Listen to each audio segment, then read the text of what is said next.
Hello again, friends. This is Jamar Doyle, President and CEO of CHHSM, and I am so glad to be joined for this ministry moment by Liz Bergren, who is the Chief Development Officer of Crossroad Child and Family Services in Fort Worth, Fort Wayne, Indiana. I do that all the time, but I'm going to keep rolling. So why don't you tell us about actually your Fort Worth to Fort Wayne connection? And then we'll get into, after we talk a little Yes, bit about you and how you got to Crossroads, we'll talk a little bit about just the wonderful work that your organization is doing there in Indiana. So I'm going to turn it over to sure. Liz. Well, thank you so much for having me today and giving me the opportunity to share with you about Crossroad and how all of our support across our region is really helping us help children and families that we serve. So I fell into nonprofit development like most people in our field did. It wasn't something that I really ever anticipated working in this field, but I'm so incredibly grateful that I found this. I was very young out of college and intended to go into hospitality and restaurant management. And had an incredible mentor that happened to be a fundraiser and brought me onto her team. And as they say, the rest is history. I was born and raised in Fort Wayne and did spend a brief period of time in Fort Worth, actually, professionally. But when I came back to this area and decided that I wanted to have roots in the city that I was born and raised in, Crossroad was a very clear contender for where I wanted to invest my time and learn from the people who had been serving our children for, at that point, over a century. And I was incredibly lucky to be hired at Crossroad. And my mentor, Kyle Zinker, which a number of individuals who are watching this probably know very well, shared her expertise with me. And really, honestly, what the greatest gift that I got from Kyle was a passion for the history of Crossroad. And a very deep respect for the individuals who worked tirelessly to ensure that Crossroad could be sustainable for as long as we have been. So, as you mentioned, Crossroad this year celebrated our 140th anniversary. And that is simply due to number one, the generosity of the individuals that support Crossroad, but also really the tenacity of the individuals who had this idea for Crossroad initially, and all of those since who have had such a deep, abiding resolution to make sure that children are still cared for in our communities.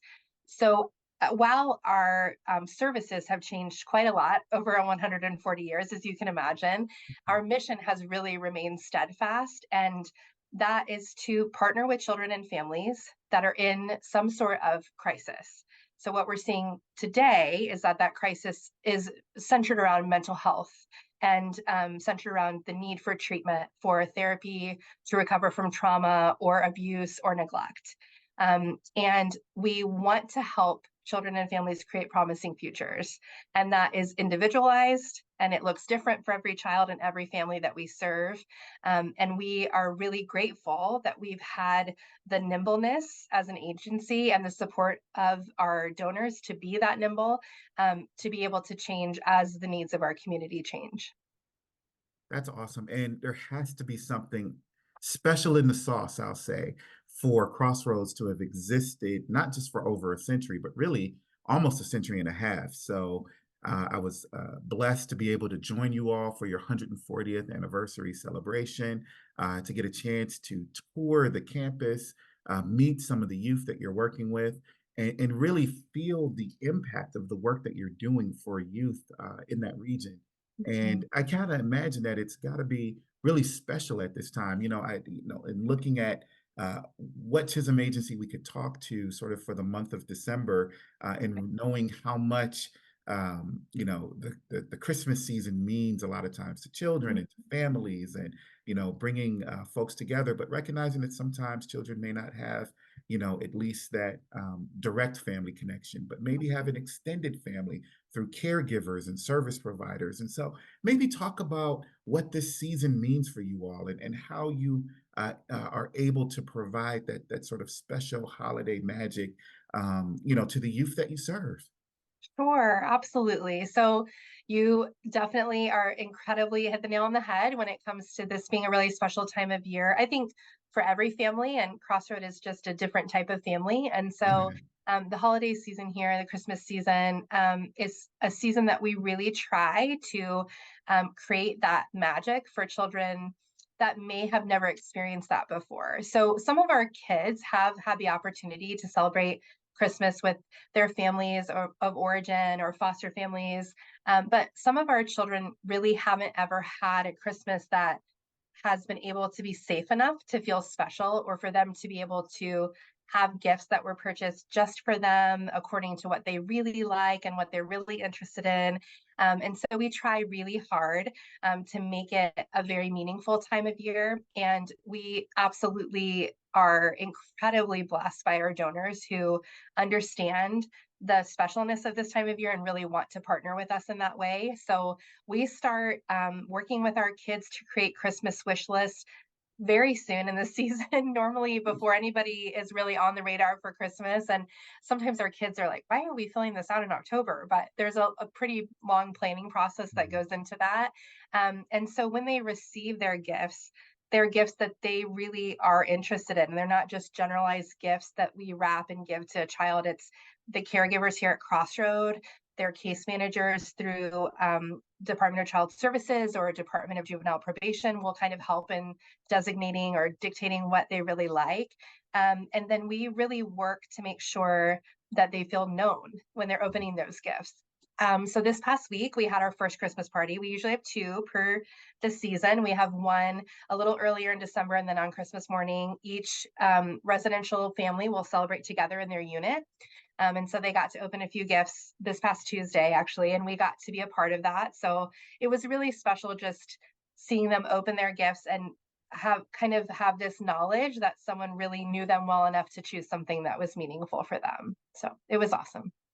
I can just imagine, and I remember on the tour how important just shoes were, and we talked about that Mhm. when we kind of walked around the campus. So I can imagine just being heard, and what Right. opening a gift that you're grateful for whatever you receive, but if Mhm. someone really took the time to get to know you and know what is something that would be meaningful to you, and then the Crossroads family provides that Mhm. to the children that you're serving.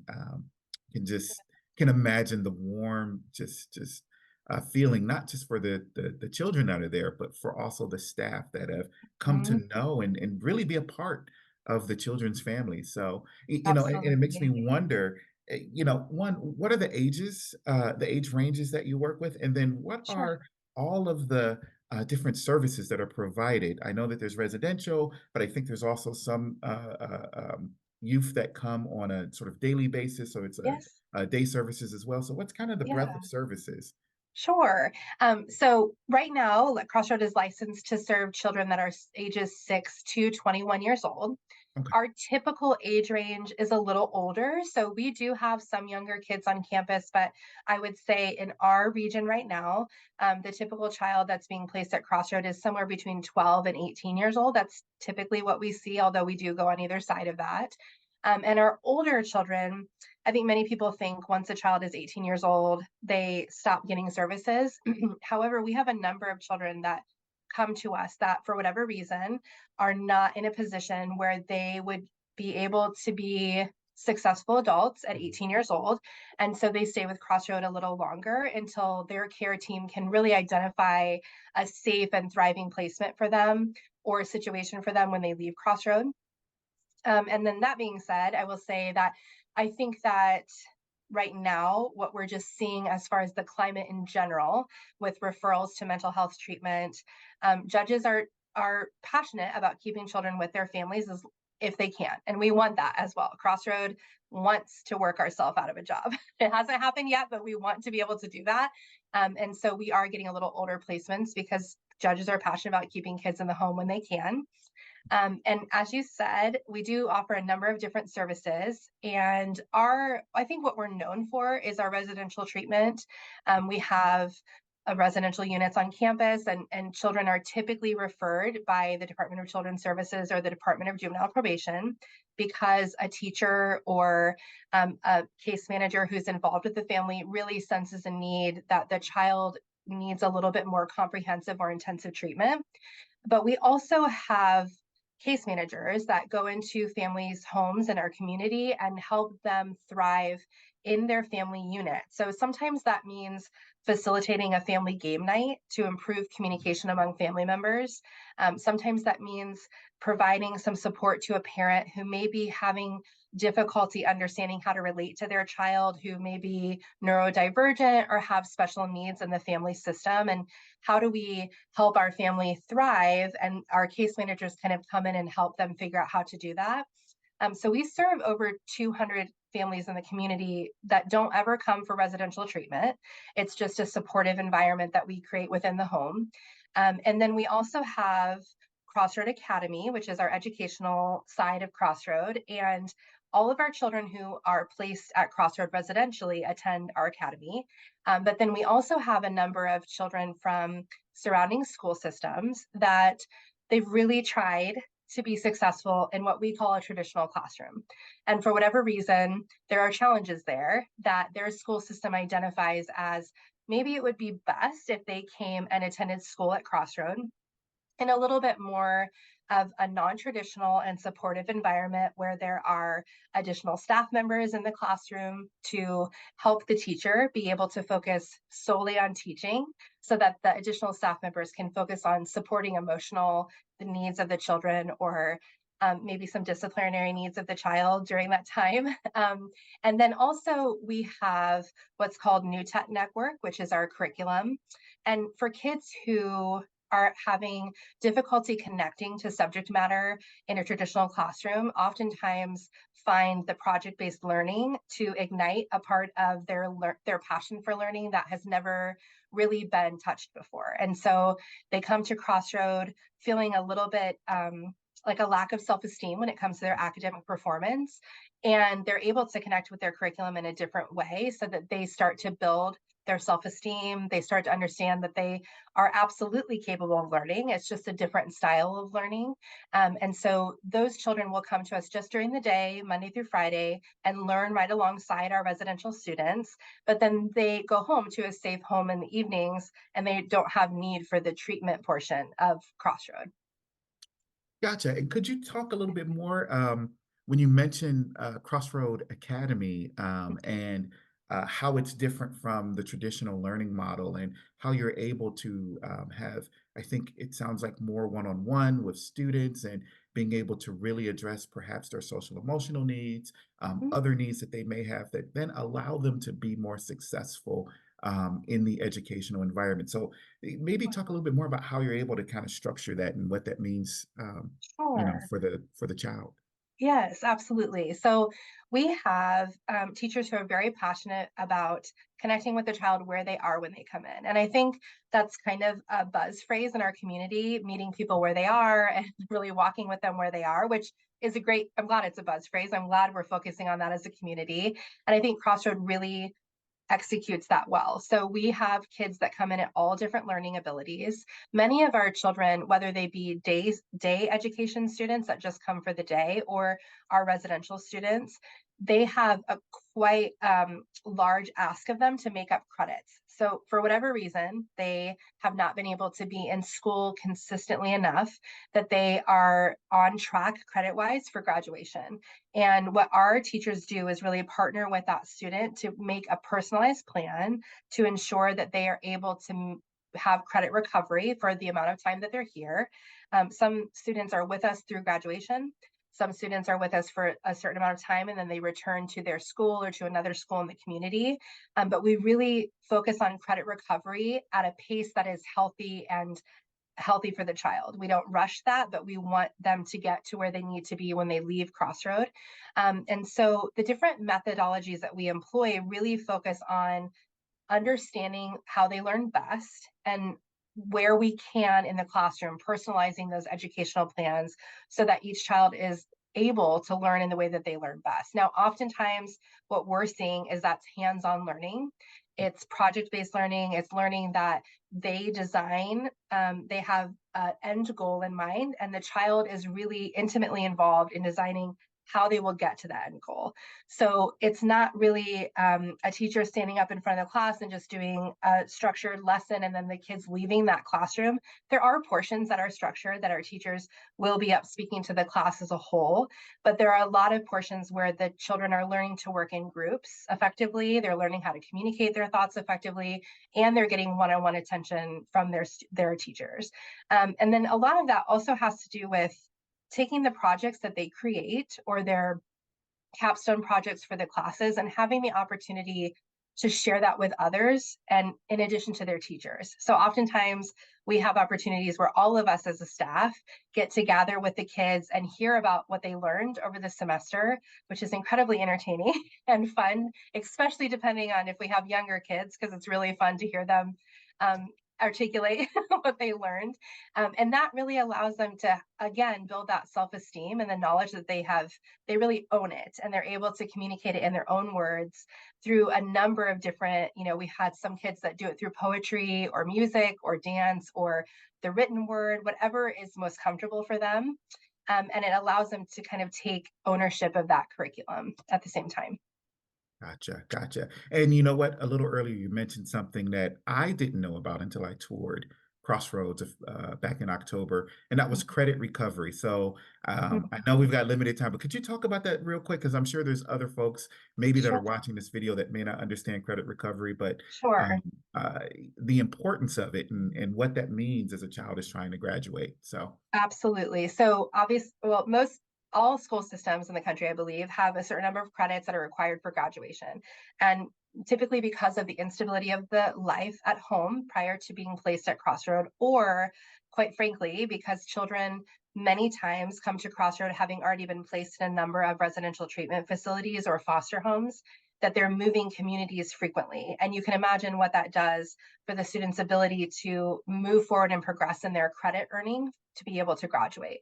So Crossroad couples with a curriculum that is computer based. So if a child comes in and they have a number of credits to recover in order to make that baseline for a core 40 graduation, we ensure that our teachers are working with them so that they are able to recover as many credits as possible while at Crossroad, so that when they do return to the community or graduate, they have what they need to be at their grade level in order to graduate what we consider on time or successful for that student.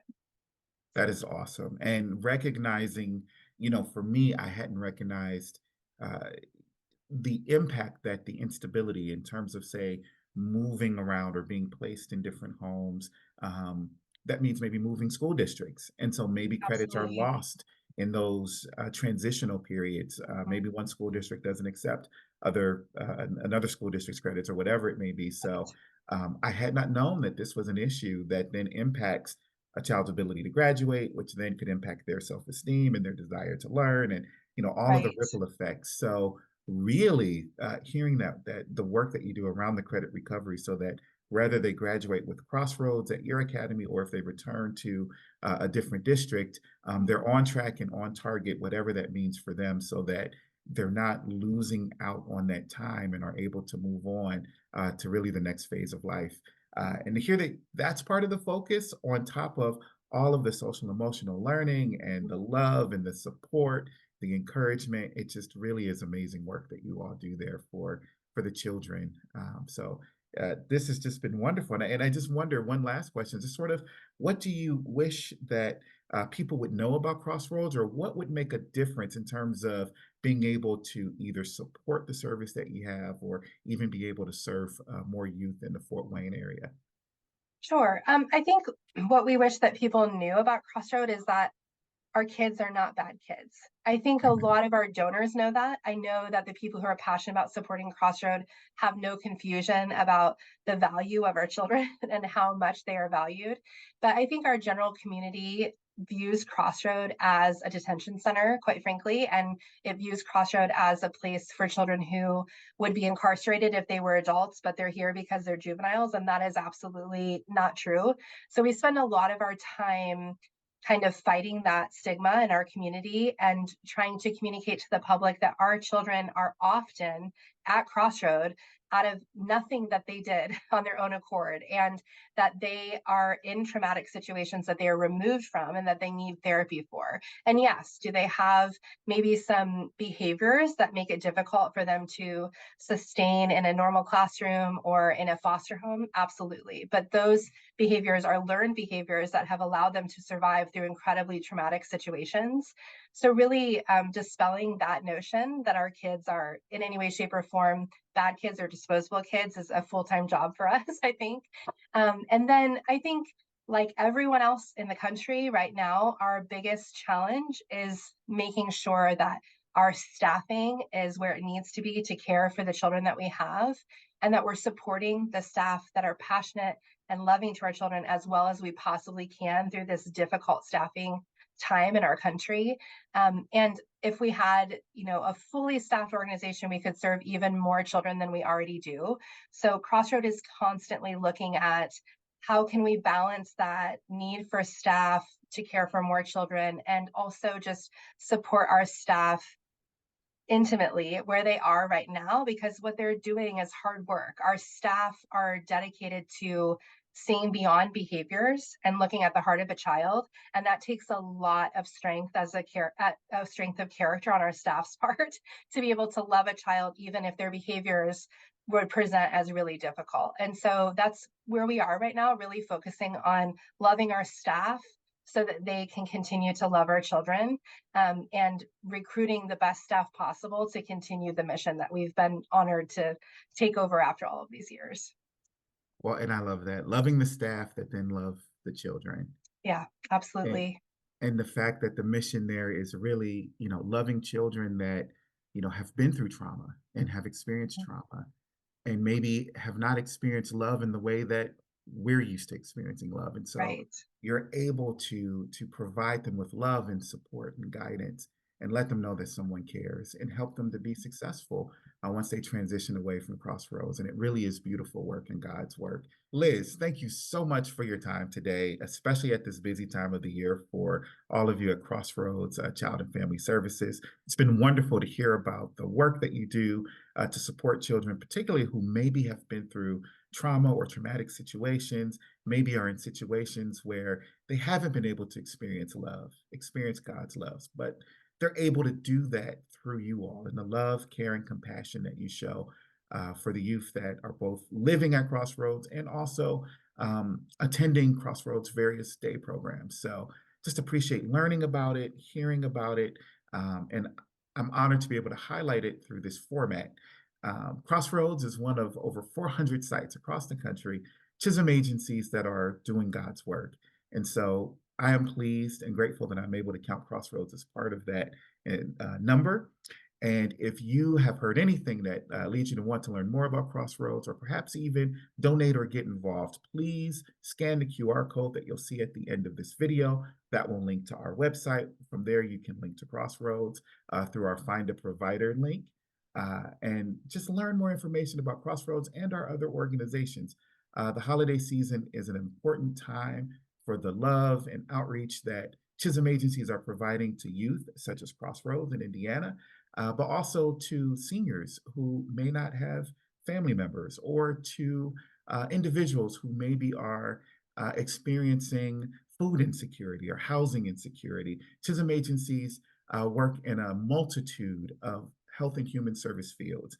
And so if you're so inclined, please scan the QR code, reach out to our CHHSM agencies. They could use your support at this time where they are caring for others during this holiday season where it's often easy for us to forget about those who maybe don't have family.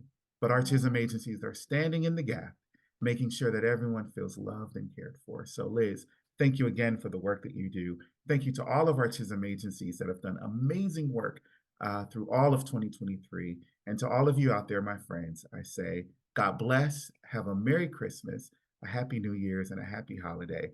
Thank you so much. And we'll see you in 2024.